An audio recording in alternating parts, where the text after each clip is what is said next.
galera! E aí, como é que vocês estão? Tô aqui em mais um TalentoCast, isso mesmo, TalentoCast, que a gente fala com pessoas incríveis e conta a história dessas pessoas tão incríveis, descobrindo um pouquinho do talento delas. Então, a gente vai cada vez escutando um pouquinho mais a história e vai pegando essas pontinhas para que você se inspire e possa também usar os seus talentos a seu favor. Hoje eu tô aqui com uma pessoa mega especial, porque vocês sabem que eu sempre só chamo gente especial, gente top aqui, e hoje não seria diferente. Estou aqui com a maravilhosa, a dona do bumbum mais duro que eu conheço, Luciana Mota! Ei, adorei! Você acha que ia perder a piada? Adoro! Bem-vinda, Lu! Ah, obrigada, amiga. Tia Lu, né? Obrigada pelo convite. Lógico que eu teria que estar aqui, né? Acho que a gente tem uma sintonia muito legal e tô aqui pra somar com a tua galera. Ai, que delícia, que delícia. A Lu, ela tem várias características que ela vai trazer sobre os talentos dela, e eu vou deixar ela se apresentar propriamente, porque eu sei que ela é treinadora física, que ela é psicóloga, que ela é coach, então assim, é uma lista muito grande, eu vou deixar você mesma se apresentar, Lu. Tá. Então, eu me chamo Luciana.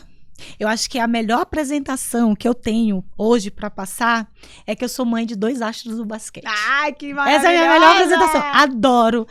Sou mãe do Pedro, de 14 anos, e do Pedro, de 9 anos. Eu acho que o que mais me representa hoje é a maternidade.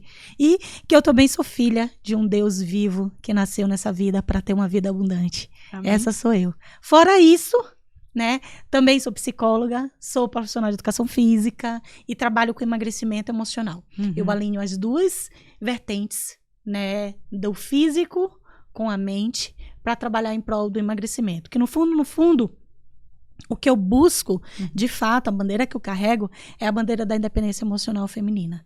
Então, o que eu quero mesmo é que essa mulher ela se torne independente emocionalmente para poder ser protagonista da sua história e ter uma vida feliz. Que linda apresentação, lindo trabalho, né, Lu? Acho que você deve ter visto transformações incríveis aí na sua jornada, que a gente vai contar aqui. Mas quando você se deu conta, né, para você chegar nessa conclusão do que a tia Lu faz hoje, né, e cuidar emocionalmente e fisicamente dessas mulheres, porque eu acredito que as duas coisas estão extremamente alinhadas, né? E é fundamental, não dá pra você olhar só pro corpo ou só pra mente, somos inteiros, né? Como é que aconteceu essa descoberta pra você chegar até aí? Tá. Então, eu digo muito para as minhas meninas que a nossa dor ela é a nossa maior fortaleza. E eu acredito muito nisso. Eu acredito que nada acontece na vida da gente por acaso. Uhum. E que tem um mandamento que é um dos mais sérios e que precisa ser seguido, né? Que é amar a Deus sobre todas as coisas e amar o próximo como a ti mesmo. Se a gente vem nessa vida, se não for para ajudar o outro, não tem sentido viver. E a gente ajuda o outro, no meu ponto de vista, através da nossa própria história. Então, é aquele meu momento de dor que foi superado, é que vai fazer com que o outro não sofra o que eu sofri. E eu trouxe isso para a minha área de atuação. Então, assim, quem foi Luciana?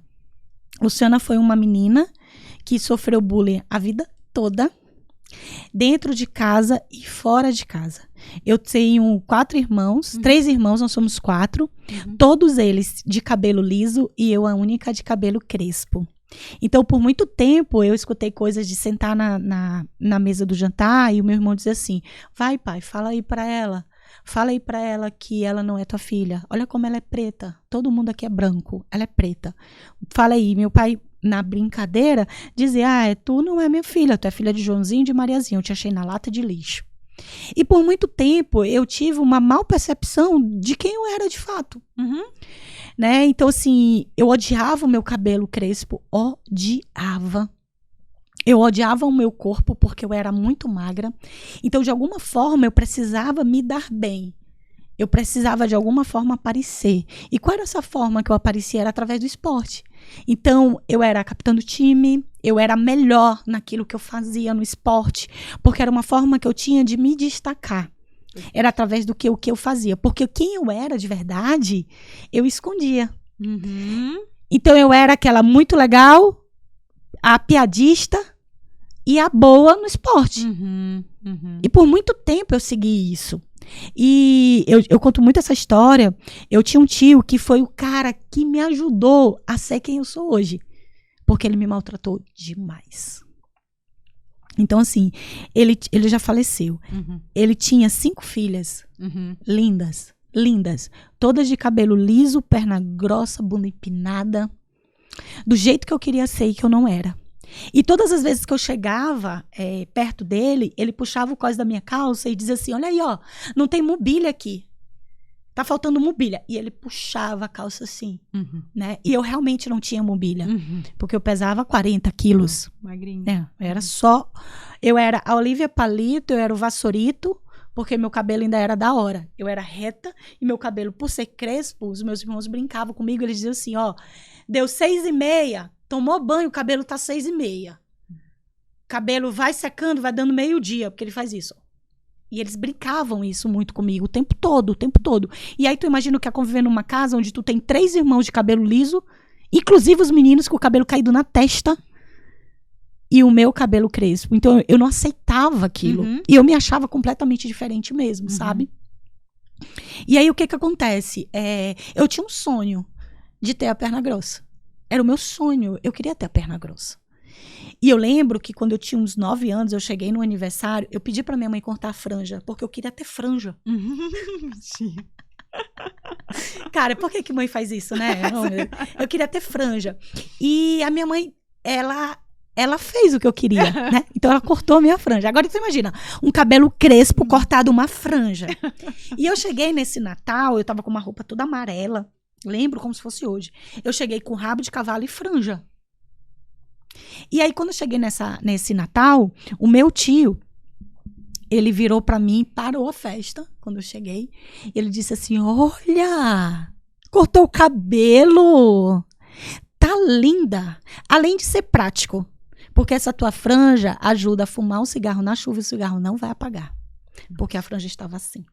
Naquele dia, naquele momento, e engraçado que eu conto, até hoje eu venho com a mesma sensação, sabe? Eu tive uma vontade assim, de abrir um buraco e eu me esconder ali. É tanto que eu fui pro terraço e olhei para as estrelas e eu ficava olhando para ver se eu olhava o Papai Noel passar na lua, com o trenó. E eu deitei naquele chão e eu comecei a pedir que eu queria de Natal ser diferente. Eu não queria mais ser isso, porque eu não aguentava mais sofrer a humilhação. Sim. Só que, inconscientemente, eu tinha 2 caminhos. Ou eu aceitava aquilo e ia me vitimar, ia sofrer, ia murmurar, ou eu ia mudar aquela realidade. E eu acho que, como um passe de mágica, Deus disse assim, cara, tu tem condição de mudar essa realidade. Tanto que eu entrei na academia, quando chegou a escova definitiva, a primeira coisa que eu fiz foi realizar meu cabelo. Foi a primeira coisa. Foi a primeira coisa. E eu lembro que meu pai dizia assim, tu tá acabando com o teu cabelo, porque ele é maravilhoso. Eu dizia, maravilhoso pra você.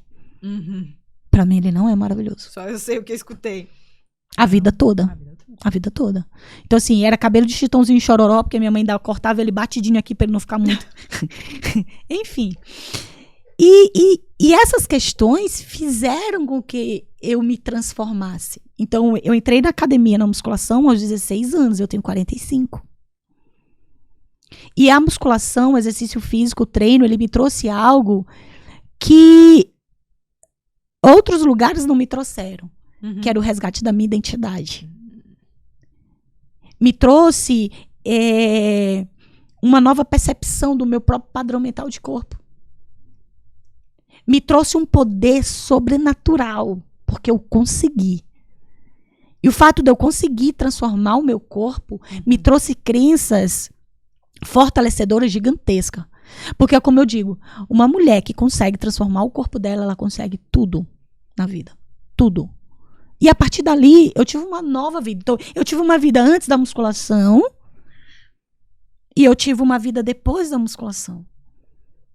Com a transformação. Que eu digo que a transformação do meu corpo, ela só foi o resultado da transformação da minha mente. Foi a consequência. Foi a consequência.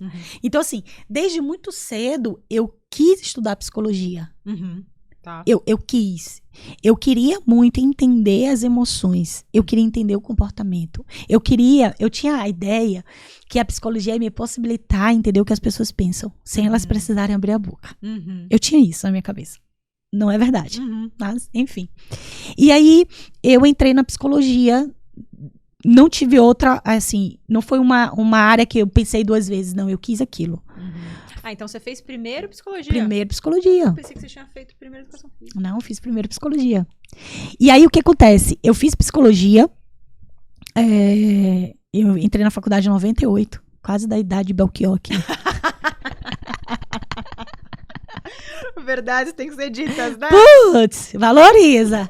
E sempre quis psicologia, tanto que eu morava em São Luís, eu saí de São Luís para fazer faculdade fora, porque lá não tinha bacharelado. E aí, no ano seguinte abriu e eu voltei, então fiz psicologia, porque meu sonho era andar de salto, ter uma meia-luz, uma fonte, consultório, entender o que as pessoas pensam. Eu queria isso. E eu tive isso, né? E quando eu abri o consultório, só que assim, eu nunca deixei a musculação. Era tipo a sua casa. Era o meu lifestyle, né? era a minha vida. Era a minha vida. E eu comecei a dar aula na faculdade, aula de várias cadeiras da psicologia, dei aula na pós, dei aula para odonto, para farmácia, né? Dei aula para psicologia, dei aula na pós-graduação. Só que eu já tinha um corpo muito malhado. Só que a gente tá falando aí de 20 anos atrás, onde a musculação não era tão difundida. Sim. Né? Na minha cidade tinha uma academia quando eu entrei, então assim, sou desse tempo, valoriza. E eu usava muito jaleco o tempo todo, porque eu não queria que as pessoas associassem quem eu era ao meu corpo. Perfeito. Né? E eu lembro que teve uma turma da Odonto, que eu fui patrona da turma, e as meninas pediram, como último pedido, que eu tirasse o jaleco. Porque eu já chegava no carro, eu já metia assim o jaleco aqui, ó, do banco, já colocava, já descia, entrava no carro, tirava o jaleco, pendurava e tal. E elas, não, eu quero olhar seu corpo, professora. E eu sempre fui apaixonada por fisiculturismo, então todos os campeonatos de fisiculturismo eu estava assistindo, todos. Só que eu não conseguia imaginar uma psicóloga, professora universitária, uma psicóloga clínica, professora universitária, disputando campeonato de fisiculturismo. Eu não conseguia imaginar. E nesse meio tempo, eu atendia numa clínica, eu tenho uma irmã mais velha, que ela é formada em educação física e fisioterapia. Então ela tem uma clínica de reabilitação e o meu consultório ficava na clínica dela. Então assim, chegava paciente pra mim sofrendo luto, eu indicava atividade física, mandava pra ela. Chegava paciente para mim com depressão, eu indicava atividade física, mandava para ela. Chegava paciente com ansiedade, atividade física, mandava para ela. Todos os pacientes eu mandava para ela. Então, todo final de expediente, quando acabava, e é legal isso, que naquela época, a minha recepção era a mesma clínica. A minha recepção ficava escondida da dela. Porque os meus clientes não queriam que as pessoas soubessem que eles estavam fazendo tratamento psicológico. Que tinha aquela questão hoje em dia. Olha, não existe isso, não, mas... Hoje, ideia menos. Hoje meus clientes dizem assim, aí, tia Lu, vai bater uma foto? Então, mas eu e minha psicóloga maravilhosa. Antigamente era maluco. Não, né? era. Tinha um preconceito gigantesco. Então, assim, era tudo muito obscuro e tal. Então, assim, eu sou dessa época, tá, gente? Faz parte. E a minha irmã, ela começou a entrar no consultório e ela dizia assim pra mim, cara, faz educação física. Tem tudo a ver contigo. Faz educação física, faz educação física. Eu dizia, jamais. Eu não nasci pra andar de tênis. Quero meu saltão. Eu quero meu salto. Eu sou Pati. Eu não nasci pra isso. E ela dizia, olha, a gente monta aqui. E aí ela viajava. A gente monta aqui uma reabilitação. Tu vai trabalhar com isso, tu vai trabalhar com isso. Vai ser lindo e tal. E eu digo que aquilo entrou em mim de uma forma gigantesca. Por quê? Porque eu ia fazer um doutorado em psicologia, que ia me possibilitar elevar mais ainda a minha carreira, piso salarial, professor universitário, com doutorado, ganha muito mais. E fiz a inscrição no processo, tudo direitinho, era um doutorado que era em Portugal, então tu ia 2 vezes no ano, tudo certo. E um belo dia eu acordei, olhei pra Miguel e disse, cara, eu não vou fazer esse doutorado, não. Ele, por quê, filho? Eu falei, não, cara, eu tô pensando seriamente em fazer faculdade de educação física. Ele olhou pra mim e disse, é tudo que eu queria ouvir. Ele disse, vai, faz. Eu acho que tu vai ser feliz. Tu gosta. Tu gosta. E aí, eu entrei na faculdade. Quando eu entrei na faculdade, os meus professores que já me conheciam, diziam assim, cara, tem certeza que é isso? Porque, pô, tu é minha colega em tal faculdade, tu tá aqui sentada como estudante. como estudante. Eu falei assim, não, é isso. E eu fiz a faculdade, apresentei trabalho em Cuba, né, fui representante discente da faculdade. Então, assim, esses cargos de liderança sempre me puxam, porque acho que é a questão da comunicação, Sim. né? E aí me formei, lembro que eu formei grávida de 8 meses, a minha monografia eu apresentei grávida de 8 meses, e eu queria me formar dentro do prazo, né? Porque o que aconteceu? Como eu tinha muita amizade, quando eu comecei a academia, eu tinha poucas academias, então a gente faz amizade. Sim. E quando eu entrei pra educação física, isso 12 anos depois, não, minto, 15 anos depois que eu já estava no mundo da musculação, quase 17, eu fui conversar com um amigo meu que tinha uma academia. E pedi pra eu ir lá, tipo, que levar umas amigas e tal, só pra testar. E ele deixou em off. Em off hoje todo mundo tá sabendo, né? Ele deixou em off. E eu comecei. E começou a gerar um resultado gigantesco nas pessoas. Porque o que eu tinha de diferente é que pra mim só mudava o setting terapêutico. Ao invés de eu estar ali num divã, Você tava na academia. eu estava no leg. E era a sua super zona de conforto. Que você amava. E assim, eu consegui acessar coisas, porque presta atenção, Aline, uma mulher que chega pra mudar algo no corpo dela, é porque tem algo dentro dela que ela não consegue mudar. Perfeito. Então, se hoje os salões de beleza estão lotados, as clínicas de estética estão lá, os cirurgiões plásticos, os nutrólogos, as academias, é porque as questões emocionais estão precisando ser vistas. Perfeito, concordo. Né? E eu percebi isso. A psicologia me trouxe isso. Então eu ia ali. Não era 10 repetições no leg com 100 quilos. Não. Era o que precisa estar diferente. Como que eu preciso equilibrar a emoção? Como que eu preciso ajudar ela para equilibrar essa emoção para que ela se sinta satisfeita com a vida dela? Porque não é a celulite que incomoda. São outras coisas. São outras coisas. São outras coisas. São outras coisas que você mesmo trouxe da sua própria história, né? Do bullying. São coisas lá de trás. Isso. Não é de agora. Às vezes, você tá vendo uma mulher maravilhosa na sua frente, tipo, que, cara, tem um monte de machucado, sabe? E ela não para, né? Aí você vê, né, tantos casos de mulheres, você olha, nossa, que bonita fisicamente e tudo mais, e a pessoa não para, e é plástica, e é lipo, e é não sei o quê, e é academia. E você fala, meu, onde ela vai parar com isso? E não tem fim, porque não é fora, é dentro. Exatamente. Então, assim, é muito interessante esse processo, Lu. E, assim, falando de talento, né? Quando você conta essa sua trajetória, você vê o quanto você fez do limão uma limonada, né? Na questão de, tá bom, tô sofrendo bullying, tá difícil, tá foda, Tá ruim. sabe? Tá ruim.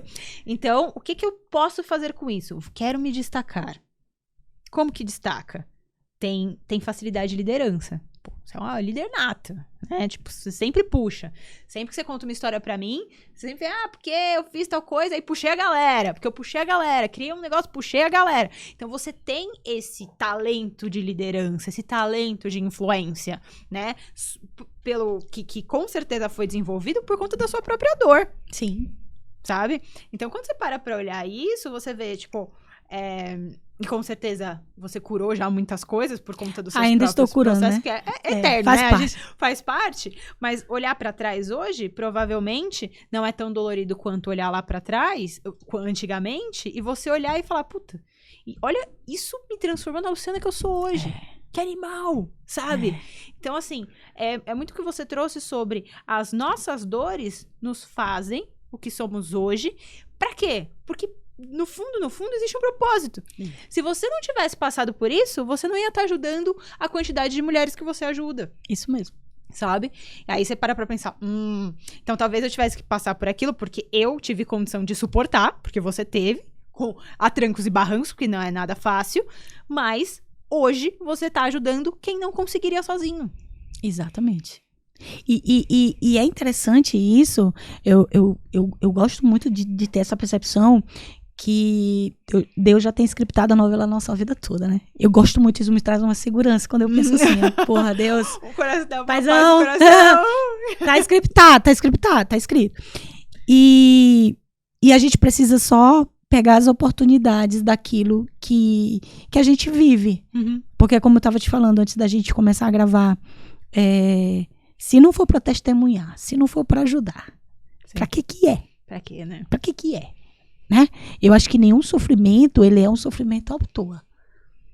O sofrimento, ele vem pra você ser mais forte e pra você ajudar pessoas a não cair naquilo que você caiu. Exato.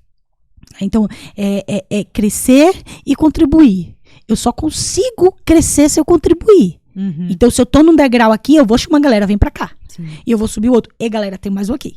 Ó, vem. Esse é um movimento que eu acredito muito, sabe? Sim. E assim, o esporte, ele me trouxe muito isso. E é por isso que eu digo, a minha melhor apresentação é ser mãe de 2 astros do basquete, porque eu tenho muito orgulho, porque eles estão seguindo o caminho do esporte. Sim. Então, a psicologia, ela veio antes. A educação física, ela é, na verdade, uma ferramenta que eu uso para acessar as emoções das pessoas. Uhum. Tá bom. Né? E essa junção trouxe para mim a metodologia do emagrecimento emocional. Por que tu acha que o emagrecimento vende até para mulher magra? Porque ele não é o emagrecimento do peso a menos na balança. Exato. Ele é o emagrecimento de cobrir o vazio que está no peito. É sobre isso. Sim. Não é sobre diminuir o peso da balança, é sobre tirar o peso da costa. Da vida. Entende? Uhum. É isso. E hoje, eu sou completamente feliz com o que eu faço. Porque eu consigo alinhar as duas bases científicas que eu tenho conhecimento para ajudar mulheres a ter a independência emocional que eu tenho hoje e que o exercício físico me trouxe. Uhum. Sim. Sim. Entende? O exercício físico ele me trouxe, ele me possibilitou isso. Então, assim, de quebrar padrões, de ser disruptivo, de pensar fora da caixa, de ter coragem, de acreditar, sabe? De ter uma identidade fortalecida.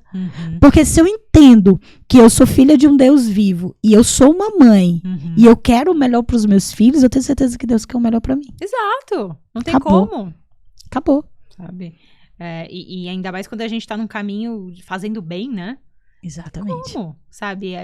Eu acredito muito que a gente colhe muito o que a gente planta. Sim. Sabe? Então, se a gente planta, tristeza, descontentamento, não gratidão, sabe? Fica difícil, aquela colheita dura mesmo, sabe? Você colhe ali, você fala, não tá legal. Agora, se você usa, né, esse processo, porque as pessoas têm uma tendência, né, Lu? E aí você, como psicóloga, acho que pode falar isso até melhor do que eu, a achar que quando você olha a vida do amiguinho do lado, ela é melhor que a sua, porque você só tá vendo um espectro daquela vida, e que, tipo, na realidade, é a sua vida que é ruim e que, cara, você tem que buscar uma felicidade em coisas que não na verdade, vão te trazer felicidade aonde você acha que vão trazer, sabe? E tu sabe qual é um grande vilão disso aí? É isso aqui, ó. Verdade. Porque aqui eu olho o bastidor, o palco do outro, e eu comparo com o meu bastidor, que é o que eu tenho acesso. Exato. Eu não mostro o meu bastidor pro outro, eu mostro o meu palco. Então, assim, isso aqui gera uma ansiedade gigantesca, né? E um nível de frustração gigantesco para quem não se conhece. Exatamente. Né? Então, assim, hoje, se a gente for analisar as musas fitness, cara, elas não têm uma mancha. Sim. Eu até brinco, eu falo, elas não fazem nem o número 1, nem o número 2. Essas daí não fazem, elas não arrotam. Muita perfeição. É tudo. Entende? E não é isso. Eu não posso vender isso. Porque isso não é real. Eu preciso fazer com que a minha fantástica enxergue cada uma das suas cicatrizes. Cada uma. Eu preciso fazer com que elas aceitem cada uma estria. Porque aquilo ali faz parte da história delas. Exato. E não desmerece ninguém. Imagina. Ninguém. Faz parte da história de vida. Precisa ser honrado. E quando eu honro, eu aceito quem eu sou de fato. certo? Mas essa aceitação é uma aceitação que não tem a ver com comodismo, né? Ai, pai, síndrome da Gabriela, eu nasci assim, vou morrer assim. Não, não, não. Peraí, o que eu posso fazer? O que tá no meu controle? Sim. Pô, se tá no meu controle, eu vou fazer. Quando eu descobri que era possível ter perna grossa e bunda empinada com a musculação, eu falei, ops, quero isso pra mim. Sim. Era o que você queria. O que é que eu vou fazer? São 50 agachamentos? Vou fazer 50 agachamentos. É isso que eu tenho que fazer? Beleza, vai ser isso que eu tenho que fazer. E só que cada conquista me fez viciar em mais conquista. E isso é que é o legal. Você viu que era possível. Isso é que é legal. Porque se a gente parar pra analisar, a gente está viciado só nas frustrações. Sim. Nunca vou ter o corpo da Gisele Bündchen, nunca vou ter a riqueza de fulana, nunca vou ter o marido de ciclana, e não é sobre isso. Não é sobre isso. Exato. É valorizar o seu. Isso. E é aquela velha história que sempre tem que ser repetido, que tem alguns temas que sempre tem que ser falados, que é você ser você competir com você mesmo. Isso. E nos outros você se inspira. Você se inspira. Eu vou modelar. Vou modelar. Pô, essa pessoa acha bacana isso aqui. Vou modelar ela, mas eu não quero ser ela. Isso. Sabe? Isso. Então, eu acho que essa é a grande diferença. E aí, você trouxe um ponto, quando você falou da academia, que eu acho bem interessante, que eu acho que falta muito nas pessoas que eu vejo que às vezes me procuram, que eu também trabalho nesse sentido de talento e de mentoria, que é clareza. Por que você conseguiu ir lá, buscar a academia, ficou com pernona grossa, bundão, porque você sabia o que você queria? Sim. Não existe clareza nas pessoas hoje por causa do excesso de formação, sabe? Então ai, putz, agora tá na moda ter o corpinho da Gisele, então bem magrinho. Slim, seca, total. Né? Aquela coisa assim, nossa, mas aí apareceu, sei lá, aí a época da Graciane Barbosa, lá, que tem a barriga toda, né, modelada. Ah, não, agora eu tenho que, sei lá, ir pra ali, sabe? Então, assim, as pessoas, elas vão perdendo, por causa da falta de autoconhecimento, a identidade delas. Elas vão seguindo ali com a galera, aí fica perdido. E é interessante isso que você está dizendo. Ontem eu estava dando uma aula para o curso de formação em emagrecimento emocional, que eu estou formando algumas pessoas para trabalharem com o que eu trabalho, né? Legal. Com a mesma metodologia. E eu estava falando justamente isso para elas. Muitas pessoas que acham que querem emagrecer, de fato, elas não querem emagrecer. Tá? Porque elas utilizam o sobrepeso como um mecanismo de proteção e fuga. Então, elas não querem emagrecer, mas elas entram na onda do que está na moda. Porque, no fundo, elas não querem emagrecer, mas elas não querem ser vítimas da sociedade. Hoje, ser gordo é muito difícil. Sim. Não só uma questão física, de saúde, mas social também. Sim. A pessoa já é vista como preguiçosa, como largada, como incompetente, como procrastinadora, né? Então, todos os olhares estão voltados para ela. Eu, inclusive, falei isso ontem para as minhas alunas. Observa, uma festa de criança, tem uma pessoa com sobrepeso, todo mundo vai olhar para ela diferente. Se ela pegar um brigadeiro, ela é crucificada. Ela vai ser julgada. Olha aí, por isso que tá desse tamanho. Tá vendo? Olha aí. Então, assim, muitas pessoas, elas querem emagrecer, te procuram para emagrecer, não porque elas querem de fato, mas é porque elas não querem mais ser vítimas da sociedade. E aí, a gente entende isso quando a gente pergunta para ela. Então, se eu pergunto para uma pessoa, beleza, eu quero estar na minha frente, quer emagrecer, beleza, quantos quilos? Ah, eu não sei, porque eu nem parei para pensar nisso. Não quer. Não quer. Não quer. E aí eu tenho que trabalhar mais ainda as emoções dela. Porque ela não tem clareza. Ela tá ali por alguma coisa que tá incomodando. Não sabe mas ela não tem clareza do que é. E ela acha que é o peso que precisa diminuir. Mas não é o peso. Na maioria das vezes é um casamento que tá destruído. É o marido que não respeita, que não olha mais com admiração.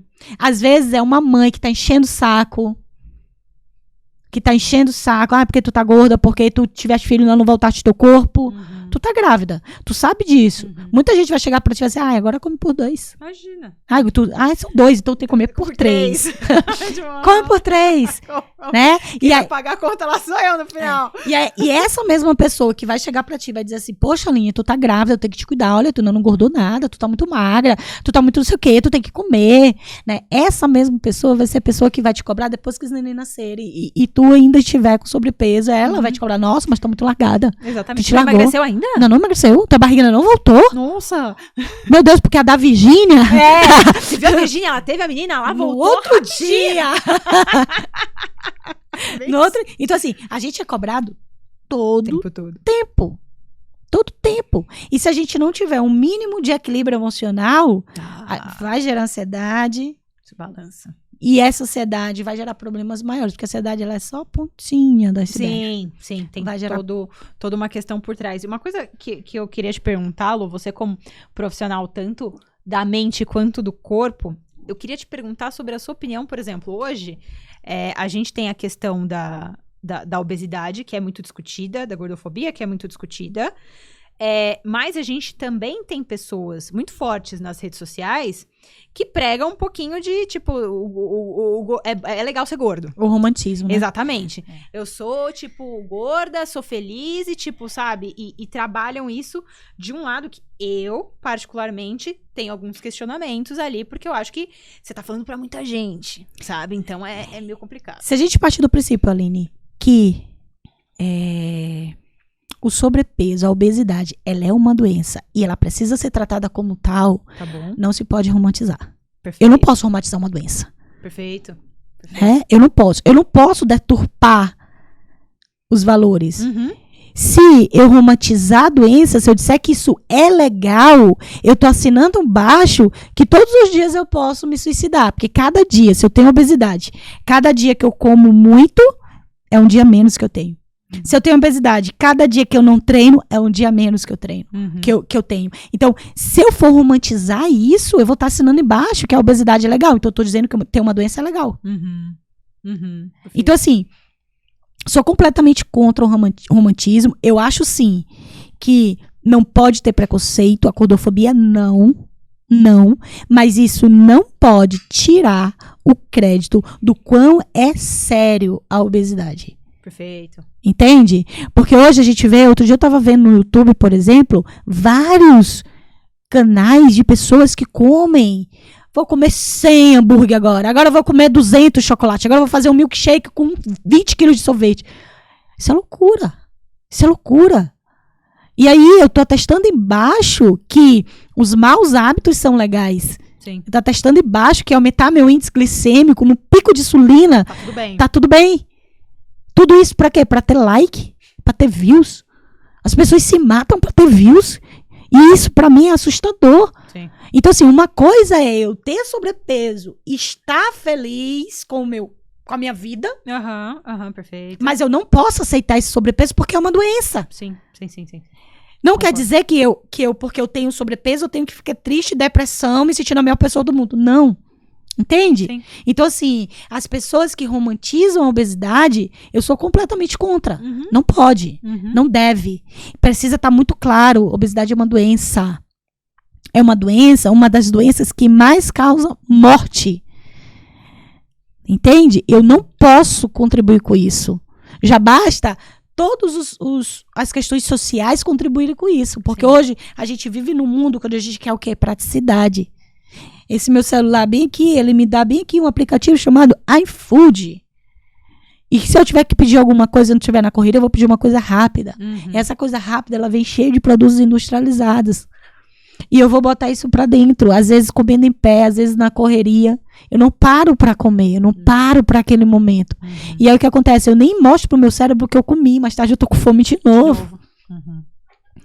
E se eu for seguindo isso, fora o nível de estresse que aumenta a ansiedade, e aí para pensar, qual foi o momento da nossa vida que a gente teve total conexão com a proteção e com a segurança? Foi quando a gente estava mamando. Então, inconscientemente, o ato de se alimentar é um ato que traz segurança. É por isso que muitas pessoas se tornam compulsivas. Porque pra fugir, eu vou pra onde? Eu vou pra comida. Que aqui é quentinho. Que é o legal. Então, para pra pensar. Às vezes, Nós.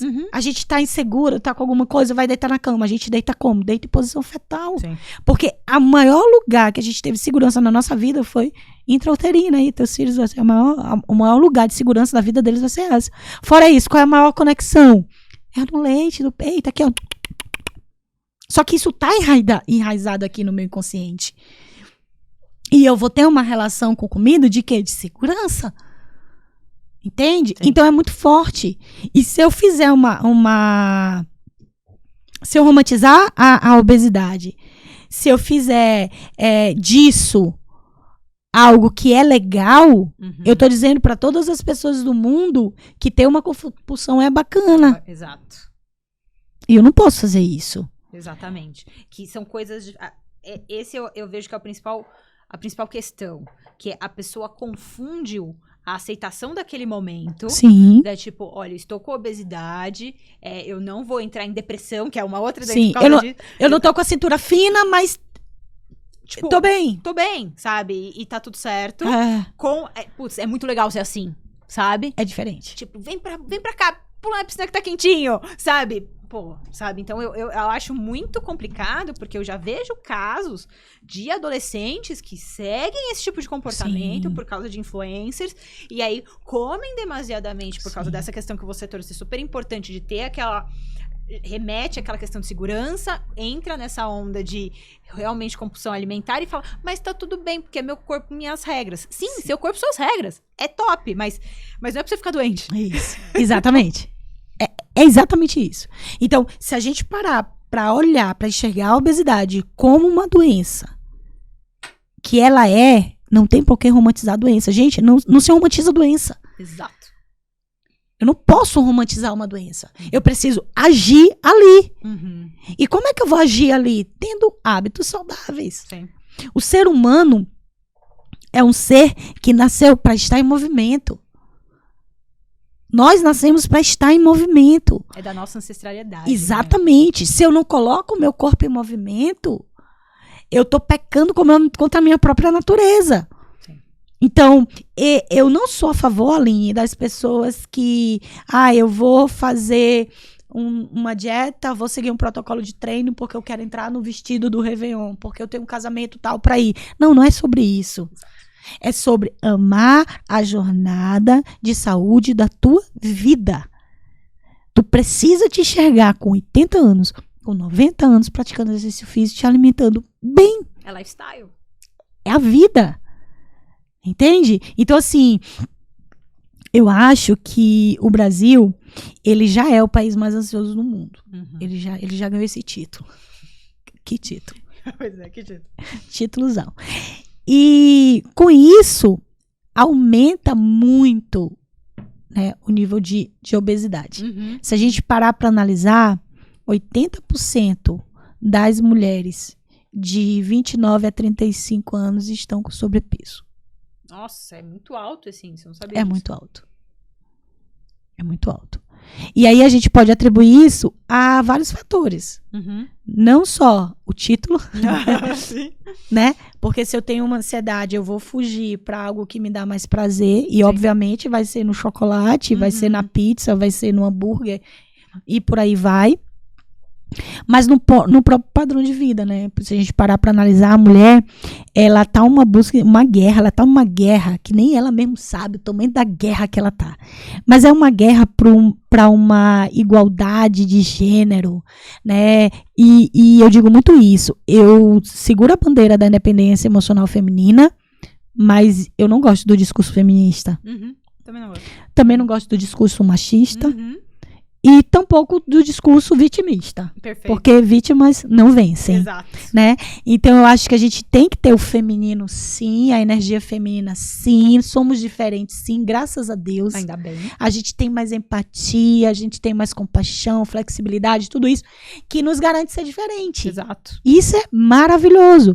Só que quando essa mulher ela entra numa guerra para provar, para ganhar um espaço, que ela quer ganhar esse espaço, e para provar algo pro outro, e ela se perde dela mesma. Sim, definitivamente.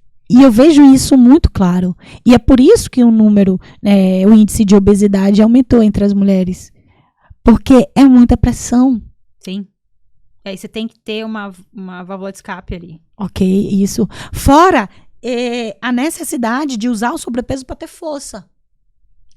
Porque uma mulher que bate no peito e diz assim, meus filhos não precisam de pai, porque eu sou pai. Né? Porque lá no trabalho é eu que mando, eu que lidero, eu que faço. Porque eu sou melhor que muitos homens. Porque isso, ela precisa ser forte. Inconscientemente, onde é que essa força tá? Tá no sobrepeso, amiga. Então, muitas mulheres querem emagrecer, mas não podem emagrecer. Porque estão usando o sobrepeso para ser a Mulher Maravilha. Só que elas se esquecem que Mulher Maravilha não existe. Não existe. E aí é que ela começa a se perder, né? Se perde. Aí se perde, aí entra tipo, numa espiral de coisas ruins. Porque aí olha, aí tem internet, aí fala, pô, mas eu não sou assim, aí eu preciso também me sentir atraente, sabe? Aí entra no loop. Isso. Aí fica vivendo no loop. No loop. E aí começa a tomar remédio, aí... Aí é remédio pra emagrecer. Aí o remédio pra emagrecer não te deixa dormir. Aí tu toma um remédio pra dormir. Aí o remédio pra dormir não te deixa acordar bem. Aí tu toma um remédio pra acordar também. Isso. Aí tu vai vivendo uma vida esquecendo de ti mesmo. Entende? Ontem eu tava fazendo uma live. Tô no meio do desafio, eu tava fazendo uma live e eu chamei uma pessoa ao vivo. E ela engordou muito depois da gestação. A filha tem 4 anos e tudo. E eu fui fazendo uma live que eu chamo de intervenção, né? E aí eu fui intervindo. Aí eu vou te contar a história rapidão dela. Claro. Ela engordou depois da gestação, não conseguiu perder o peso, né? E aí eu vim querendo... Eu já tinha percebido que ela estava usando o sobrepeso para se defender. E aí, quando eu uso para me defender, pode vir a melhor dieta, o melhor personal, o melhor treino, não vai rolar. E ela contou que ela foi adotada, ou seja, primeira ferida da rejeição de cara. Os pais adotivos morreram, segunda ferida do abandono de cara. Aos 15 anos, ela foi estuprada. Difícil também. Porra, né? Aos 15 anos ela foi estuprada. Depois disso ela viveu uma vida louca. Porque, tinha que desopilar, né? Viveu uma vida louca. E aí casou com um cara mais velho. Porque tudo que ela queria o quê? Segurança de um pai que ela não teve. Casou com um cara mais velho. Depois se envolveu com o marido. Esse agora, ainda casada com esse cara. Se envolveu com o marido. Ficaram juntos, se separaram, voltaram, ela engravidou, tem uma filha de 4 anos, tá com o cara. Tá. Beleza? Beleza. A gente utiliza o sobrepeso para muitas coisas. No caso dela, especificamente, ela utiliza o sobrepeso com um sabotador que eu chamo que é o sabotador da fidelidade. E é legal porque numa frase ela disse assim, ó. Não, porque aí eu penso assim, agora eu já tenho minha filha, já sou casada, tá tudo certo. Tá, entendi. Como se ela pudesse esquecer dela e tá tudo certo. Tipo, minha filha já tá ok. E aí eu perguntei, quem era tu antes disso? Aí foi que ela disse, eu tive uma vida louca. Eu falei assim, tu era daquela mulher que chegava na balada, podia pegar o cara que quisesse, né? Eu era. Tu era bonitona, né? Eu era. Eu falei, sabe qual é teu maior medo? Qual é teu maior medo? Diz pra mim qual é teu maior medo. Ela disse, eu tenho o maior medo de perder minha filha. Como é que tu perderia a tua filha? Ela, talvez se eu me separasse, meu marido leva minha filha. Eu falei assim, pois é. E aí tu engorda pra te não ser mais atraente pra ninguém, pra te fugir disso tudo e viver exclusivamente a maternidade e o casamento. Porque aí tu é exclusivamente do teu marido. Porque tu ainda tem um sentimento de culpa gigantesco de ter traído o outro. Que, na verdade, tu só traiu ele porque ele não era teu marido, ele era teu pai. Tu só quis te vingar. E aí tu traz esse sentimento e engorda tudo e tá tudo bem, porque tu tá usando essa gordura como uma capa protetora do Capitão América, o escudo que vai te proteger de todos os homens, dos homens maus que fazem mal pra ti e dos homens que podem te tentar e fazer tu perder o teu bem mais precioso que a tua família, não é isso? Faz sentido? Ela disse total. Desmontou, né? E aí eu te pergunto, quantas mulheres não vivem isso? Muitas, Lu. Pô, a gente tá num país, infelizmente, você ouvir histórias assim é muito comum, sabe? mulheres que sofreram abusos seríssimos, de estupro e tudo mais, sabe? Então, assim, isso são coisas que machucam e que, cara, dificilmente vão ser curadas, assim, sabe? Porque é uma agressão muito intensa ao feminino, à pessoa, né? Muito agressivo. Então, assim, é muito mais saber lidar com isso do que curar isso, sabe? É ressignificar, né? Ressignificar. Eu digo sempre, a dor, ela não vai sumir. Só que o sofrimento, ele é completamente opcional. Perfeito. Você escolhe se você vai sofrer ou se você não vai sofrer. E como é que eu posso ressignificar? Eu preciso viver de novo e dar um novo significado para aquilo. Uhum. Não viver de novo o ato em si, mas da minha cabeça. Sim. Né? E aí eu pedi pra ela, eu sugeri que ela fizesse uma carta de perdão. E, cara, ela deu um pulo pra trás. Falei assim, começa primeiro te perdoando pelo sentimento de culpa, porque uma hora ela disse assim, eu não deveria ter passado ali naquela hora. Porque ele puxou ela pro mato, né? Eu falei assim, começa te perdoando. E aí, se estou sentindo o teu coração lá na frente, entender que o perdão não é pra ele. O perdão é pra ti, tirar o sentimento ruim que tá em ti, né? Sim. E aí, se tu entender. Então, assim, é um processo. E aí eu te digo, eu falo muito isso pras minhas alunas do curso de formação. Vocês vão ver que a história, ela se repete. A história, ela se repete. E aí eu te pergunto, a mulher, ela tem um diferencial. Ela tem um poder de empatia muito grande. Ela tem um poder de se colocar no lugar do outro. E isso faz com que ela se machuque mais, né? Ela é mais emocional. Então, ela se machuca mais. Né? Consequentemente, o nível de frustração da mulher ela é maior do que o nível de frustração pro homem. Sem dúvida. Ela é maior. Então, a probabilidade dessa mulher usar o sobrepeso como força, como proteção, é muito maior. E talvez por isso seja a resposta do 80% das mulheres de 29 a 35 anos estarem com sobrepeso. Não, é muito forte. É muito forte isso, porque quando você veio do Maranhão, né? Sim. Então, assim, é totalmente diferente da minha história, assim, em São Paulo, entendeu? Tipo, e nasci em São Paulo numa bolha, sabe? Numa bolha já bacana, sabe? Então, as histórias que você traz acontecem, por exemplo, em São Paulo, em lugares que são distantes de mim. Só que tem muito mais gente nesses lugares do que no lugar que eu tô. Sim. Entendeu? Então, assim, e por isso que eu acho tão importante a gente vivenciar esse tipo de coisa, seja de qualquer forma, seja fazendo um trabalho voluntário, seja conversando com essas pessoas, seja estando perto dessas pessoas, porque isso desperta a realidade.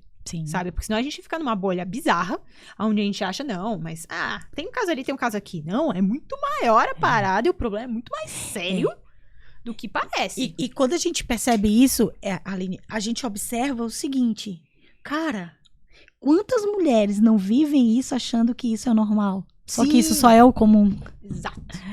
É engraçado que eu recebi uma mensagem ontem, terça-feira eu fiz uma outra live, uma outra história, também de uma mulher relacionada à gestação, à maternidade, e uma aluna minha da formação mandou um WhatsApp no outro dia, e ela disse assim, Lu, a história de fulana comungou comigo, caiu uma ficha gigantesca, cara, porque o que ela faz, eu faço. Eu aprendi ali, e virou a ficha pra mim. E aí, eu fiquei me questionando justamente isso que eu tô te dizendo. Quantas mulheres não vivem no comum, achando que é o normal? Inúmeras. Quantas mulheres não estão aí, Aline, com o casamento frustrado, acabado? Aí, não, mas é porque o casamento de fulana também é até pior que o meu. Não, porque o casamento de Skank, não, teu casamento não é pra ser ruim, pô. Exato. Não é pra ser ruim. Não é. Tu é pra ser feliz, respeitada na tua relação. Tu é pra ser cuidada. Tu é pra ser valorizada, tu é pra ser amada. Foi pra isso que tu nasceste, cara. Então, se isso não tá acontecendo, não é porque o de fulano também é assim, que é legal. Tá tudo bem. Tá tudo bem. E pra isso é pra tudo. E aí entra o medo do romantizar a obesidade. Porque se romantizar a obesidade entrar no é comum, vai todo mundo fazer. Exato. É normal todo mundo, não, eu vou comer todo dia McDonald's, porque tudo bem, ué. Bacana, é gostosinho, é bom. Afinal de contas, eu tenho que me aceitar e tá tudo bem. Minhas gorduras e tá tudo bem. Exato. Né? Meu colesterol alto e aí tá tudo bem. Faz o exame de sangue e tá aquela desgraça. minha diabetes tá tudo bem, eu só tô pré-diabética, mas eu ainda tenho tempo pra isso, tá tudo bem, tá tudo bem. Meu joelho, né, quando eu vou fazer atividade física doendo. Exatamente. E o que eu acho mais interessante da questão sobrepeso, Lu, que você deve pegar muitos casos nesse sentido, são que, geralmente, a pessoa que tem sobrepeso sempre tem alguém que alimenta esse sobrepeso dela. Tipo, por exemplo, tem um caso de um amigo que eu vejo que claramente a esposa dele alimenta o sobrepeso dele. E não é porque de maldade, é porque ela ama ele. Só que ela sente que levar, sei lá, Coca-Cola pra ele é um ato de carinho, entendeu? E aí ela, quantas cocas você quer, sabe? E aí, tipo, é mais difícil ainda, né? Porque aí enrosca com outra pessoa. Tem um movimento que assim, o nosso cérebro, ele quer manter a gente na zona de conforto, beleza? Uhum.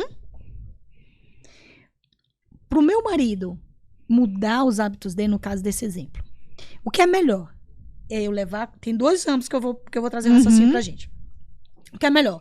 Eu trazer a Coca-Cola pra ele e ele manter esse nível bem aqui da zona de conforto e tá tudo bem, a gente tá junto? Porque se ele decidir por uma vida saudável, ele vai ter que me fazer ou sair do sofá e ir pra vida saudável com ele, ou puxar ele pra minha, ou me separar dele. Sim. Esse é o movimento. Sim. Então, o que é melhor pra mim?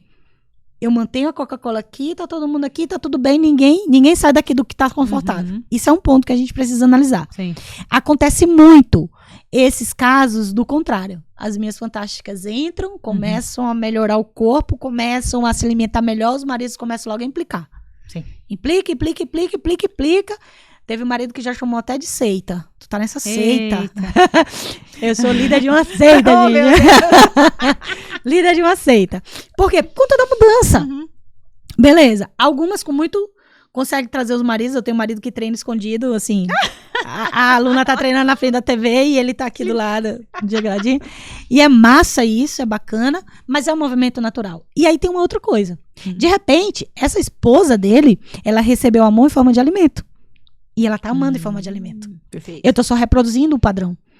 Então, assim, quantas vezes você não adoece e aí a tua mãe não vai trabalhar e faz aquele gagalzinho pra ti, porque tu tá dodói. Aí pergunta lá o que meu filho quer comer, porque meu filho não tá comendo nadinha, né? Sim. Aí tu tá lá na adolescência, sofreu a primeira desilusão amorosa, aí tua mãe, vamos pro shopping, vamos comer alguma coisa. O que é que você quer comer? Você escolhe onde é que você quer lanchar hoje, né? Sim. Ou, fui apertar o aparelho tava doendo, fui apertar o aparelho, mas antes eu vou comer alguma coisa legal, mamãe vai comprar alguma coisa legal, né? Então, vou viajar, mas eu vou trazer um doce pra você. Então, assim, se eu passei a vida recebendo amor em forma de alimento, a minha forma de amar vai ser essa. Sim. Entende? Sim. Então tem essas 2 vertentes que a gente precisa analisar. Sim. E aí é preocupante porque ela não vai só amar ele com a Coca-Cola. Mas se ela tiver um filho, ela vai ser igual. E aí vai virando assim, só. E aí é a cascata, Acabou. né? Aí é tipo, aí você cria ali uma família mesmo, né? Eu já vi casos, assim, de crianças, né? E, obviamente, a mãe já tinha sobrepeso e tal. Criança de 2 anos, sabe? Assim, e esticava a mãozinha assim pra mim, coca. E tinha coca na mamadeira. Olha isso. Cara, eu olhava assim e falava, não é possível, sabe? Tipo, eu vou ficar aqui, né? Não posso falar nada, não vou me interferir. Mas são coisas chocantes. Sim. E aí, depois, essa criança, o problema não é agora, o problema é quando ela cresce. Exatamente. Sabe? Aí depois não sabe, desde sempre teve problema nos exames de sangue, desde sempre teve tendência a diabetes. 2 anos tomando coca, fica complicado. Exatamente. Né? Então, é muito isso, é muito... E é difícil você ser a pessoa que quebra esse padrão, porque se isso é construído, né, de geração em geração, você vai romper um padrão e aí você vai sentir culpa, você vai falar, tô rompendo com toda a minha ancestralidade e tal, não sei o quê, então vai ser difícil pra caramba. Isso. Mas é muito importante ser quem quebra o padrão. Lógico. Porque, cara, alguém tem que quebrar. Se é algo ruim, alguém tem que quebrar, sabe? E a gente consegue quebrar o padrão quando a gente tem conhecimento. Quando eu entendo de fato. Porque muitas vezes esse comportamento é um comportamento inconsciente, sabe? Ele é inconsciente. Então eu preciso trazer pro consciente para eu poder identificar. Nossa, caramba, é isso. Peraí, não vou mais fazer isso. Agora eu entendo que não é mais isso. Eu tenho uma fantástica, ela já tá comigo há uns 3 anos. E esse exemplo do aparelho é dela. Ela disse que o filho dela tava usando o aparelho e todo mês vai apertar o aparelho. Então já dói muito. Tá. E ela fica com pena dele e ela tava levando ele pro Burger King. Então, assim, a gente vai apertar o aparelho, mas antes tu vai comer um Burger King, tu vai tomar um milkshake. E aí, quando ela se deu conta do que ela tava fazendo, ela disse, Luciana, tu nem sabe o que eu tava fazendo. Meu Deus, olha o que eu tava gerando, o padrão dele. Ele ia ligar comida, toda vez que ele tiver com dor, ele vai fazer o que? Ele vai comer. Né? Ela só queria fazer um agrado. Ela disse, cara, eu só queria diminuir um pouco a dor dele. Eu falei assim, igual diminuir a tua, né? Ela disse, exatamente. Eu falei assim, pois é. Sabe o que vai acontecer? Se tu continuar assim, no dia que ele brigar com a namorada, ele vai comer. Ele vai lá no Burger King. No dia que ele for demitido, ele vai comer. No dia que tiver uma pressão maior, ele vai comer. Porque tu tá ensinando isso pra ele. Ela, caramba, cara, que bom que eu tive esse conhecimento agora, porque eu nunca mais vou fazer isso. Eu falei, pois é. E por isso que conhecimento é vida. É vida. Sabe? Então, excesso de informação é ruim, mas conhecimento é vida. É vida. Lu, minha amada, estamos chegando ao final do nosso podcast. Eu só acho que passou muito rápido. Vou chamar a produção. Produção. Belchior. Mas antes da gente terminar, eu sempre faço um bate-bola jogo rápido. Adoro. Vamos lá. Para você responder. Peraí que eu vou pegar a lista dele aqui. Muito bem, pequena. Vamos lá. Vai ela me fazer pensar. Sim. Pra você ficar confortável respondendo essas perguntas, você pode pegar as capes. Eu quero. Já fica com elas aí. Fica juntinho delas. Que elas te dão mais conforto, te ajudam na resposta. Então, jogo rápido. Tá. Que tiver a mente. Ok. Uma pessoa que você se inspira. Minha mãe. Sua mãe. Eu acho tão bonito quando você faz essas homenagens pra sua mãe. É muito lindo. Minha mãe. Todo esse amor que você sente por ela. Algo que te faz acordar todos os dias e seguir mesmo naqueles dias que é bucha. Eu acordo pra marcar a vida do outro de uma forma positiva. Um mantra, uma frase. Nunca desistir de mim. Top. Essa pega, hein? Se a Lu Mota, tia Lu de hoje, maravilhosa, bumbum durinho. Adoro. Top. Fosse mandar um recado pra aquela Lu que você comentou lá do começo da sua história, do bullying, do cabelo, da franjinha, do Natal, o que você falaria pra ela? Se eu fosse dar um recado, valeu a pena, hein? Valeu a pena ter vivido tudo que tu viveste. Valeu a pena. Top. E uma frase, um pensamento que te remeta a talento. Descubra de fato o que você nasceu pra ser. Muito bom. Muito bom. Não foi difícil, vai. Não foi. Era muito rápido. Mas eu quero esse capítulo me ajudar. Quando tu falou, essa vai pegar o jabrazeiro, assim, ops, vem cá, calma. Aquece meu coração. Por favor, que essa vai pegar. Lu, se as pessoas quiserem te encontrar, quiserem fazer, se identificaram com as suas questões, com seus pontos, quiserem a sua ajuda, onde elas podem te encontrar? Bom, Instagram, @LucianaMota com 2 T's. Não esquece de colocar underline. Né? Luciana Mota Mentora no YouTube. E lá tem tudo. E você tem seu podcast também, né? Pois é, o podcast tá no YouTube, né? O Fantasticast, ele sai todas as segundas-feiras, ao vivo, 6 horas da tarde. Maravilhosa! Lu, foi uma honra te ter aqui. Conversa maravilhosa, como sempre. Muito bom conversar com você. Nossa, sempre aprendo muito. E se você gostou, já segue a Lu em todos os lugares aí que ela falou. Já se inscreve aqui no canal, já clica no sininho, porque é toda semana sim, é só porradaria boa, entendeu? É só papo bom. Então se inscreve no canal, deixa seu comentário aqui. Até o próximo TalentoCast. Beijo! Tchau!